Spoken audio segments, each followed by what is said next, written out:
My brother always had a talent for turning his own recklessness into tragedies everyone else was expected to fix. My parents had a practiced talent for believing every lie he fed them, and I had a lifelong talent for shrinking myself small enough that my boundaries dissolved without a sound. So when all three of them appeared at my apartment door last Thursday with suitcases, shameless faces, and that familiar air of entitled urgency, I knew an old pattern was about to repeat itself unless I broke it. "We need to stay here," my mother announced before I even fully opened the door, marching past me as though she owned the hinges. My brother, dragging his overstuffed bag across my clean floor, added, "Just for a few months, till things settle," while my father headed straight for the kitchen, opening cabinets and drawers, inspecting my home as if deciding where my life would bend to fit theirs. "You're doing well now," he said casually, like a judge passing a sentence. "It's time you stepped up for the family again."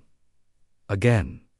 That word carried years of silent exhaustion. Stepping up had meant paying their electricity bills, though I didn't live there anymore. It meant covering my brother's school fees when he failed his semesters. It meant co-signing loans I wasn't allowed to question. It meant working double shifts to refill accounts they drained without apology. It meant being useful, so useful they never cared about the person underneath the usefulness. They weren't here to ask.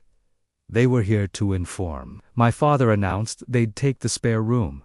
My mother instructed where I should move my desk. And my brother opened the fridge like he expected to find snacks purchased for him. I felt something shift inside me, something cold, steady, final. "Before you unpack," I sighed softly, "I need to show you something." Three annoyed faces turned to me like I was interrupting their plans. I walked to the dining table, opened the drawer, and pulled out a plain white envelope, a quiet thing that carried a storm. My mother took it with a sigh, probably expecting some formality or annoyance. But the moment she unfolded the first page, her breath stuttered. What is this?" she whispered, eyes scanning faster, panic rising like heat. My father snatched the pages from her trembling hands, reading line after line: electricity bills, loan repayments, emergency transfers, school fees, credit card charges bearing my forged signature, repairs for things they broke, debts they blamed on me, every rupee. My brother leaned forward, squinting, his smirk collapsing as the list grew longer. The total at the end was a number none of them had ever seen next to my name before, because until now, they only cared about what I could give, not what it cost me. "You're charging us," my father barked, "for helping family?" I met his anger with calm. "No. I'm billing you for using me." Silence hit the room like a dropped weight. My mother stood up abruptly, her voice sharp with outrage. "You owe us respect. We raised you." And I answered just as quietly, "Yes. And I paid for it in ways you never bothered to notice."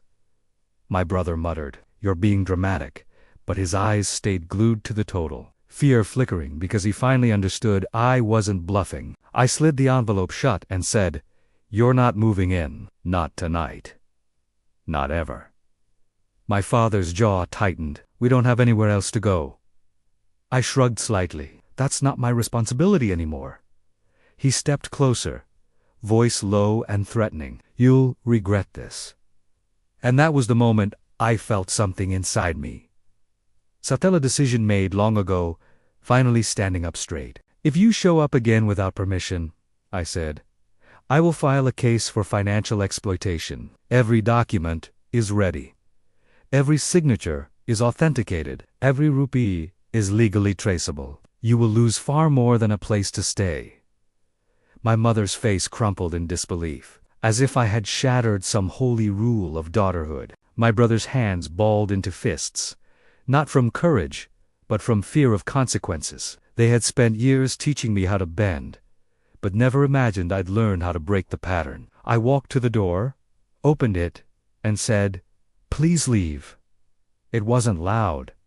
It didn't need to be. Maybe that's why it scared them more than anger ever could. They moved, slowly lifting their suitcases, swallowing their pride, stepping into the hallway as though the air outside had turned thinner. My father paused at the doorframe, throwing one last bitter promise. "One day you'll understand what you've done." I met his eyes and said, "I already do. I saved myself." Then I closed the door, locked it, leaned against it not because I was scared, but because for the first time in my life, the silence on the other side belonged to me. My apartment felt different, lighter, as though someone had opened a window inside my chest. For years people told me family is forever, obligation is sacred, sacrifice is love. But that night I finally understood something else. Freedom is longer, peace is quieter, and sometimes the most powerful revenge isn't cruelty. It's closure. And in that silence, I finally stopped belonging to people who only valued me when I broke, for the man started belonging to myself instead.